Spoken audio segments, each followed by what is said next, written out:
वैष्णवीबाबतची वैष्णवी हगवणेच्या आत्महत्या प्रकरणातील आरोपी निलेश चव्हाण अद्याप फरार आहे। वैष्णवीचं बाळ निलेश चव्हाणकडे होतं। दरम्यान बाळ परत मागायलाही गेल्यावर निलेशनं बंदुकीचा धाक दाखवल्याचा आरोप कसपटे कुटुंबानं केलाय। या प्रकरणात निलेशवर गुन्हा दाखल झालाय। मात्र आत्महत्या घडून इतके दिवस उलटून गेले तरी अजूनही निलेश चव्हाण फरार आहे।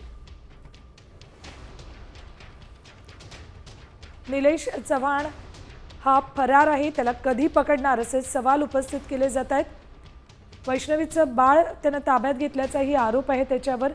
एवढंच नाही तर कसपटे कुटुंबाला धमकावल्याचाही त्याच्यावर आरोप आहे। निलेश चव्हाण हा वैष्णवीचा पती शशांक याचा मित्र आहे। दरम्यान या निलेश चव्हाणचा इतिहास देखील स्वतःच्या पत्नीच्या अमानुष छळाचा आहे। निलेश चव्हाण घरात सिलिंग फॅन एसी मध्ये छुपे कॅमेरे लावून लाईट सुरू ठेवून पत्नीला शारीरिक संबंध ठेवण्यास भाग पाडायचा। या प्रकरणात पुण्यातील वारजे पोलीस ठाण्यात त्याच्यावर गुन्हा दाखल आहे।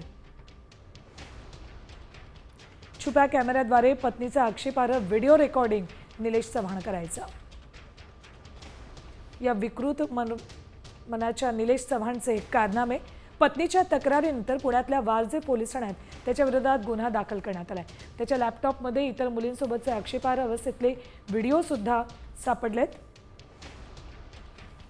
तर वैष्णवीच्या बाळासाठी कसपटे कुटुंबियांना त्यानं बंदुकीचा धाक दाखवून धमकावलं होतं। कसपटे कुटुंबियांच्या तक्रारीवरून निलेश चव्हाणवर गुन्हा दाखल करण्यात आलाय।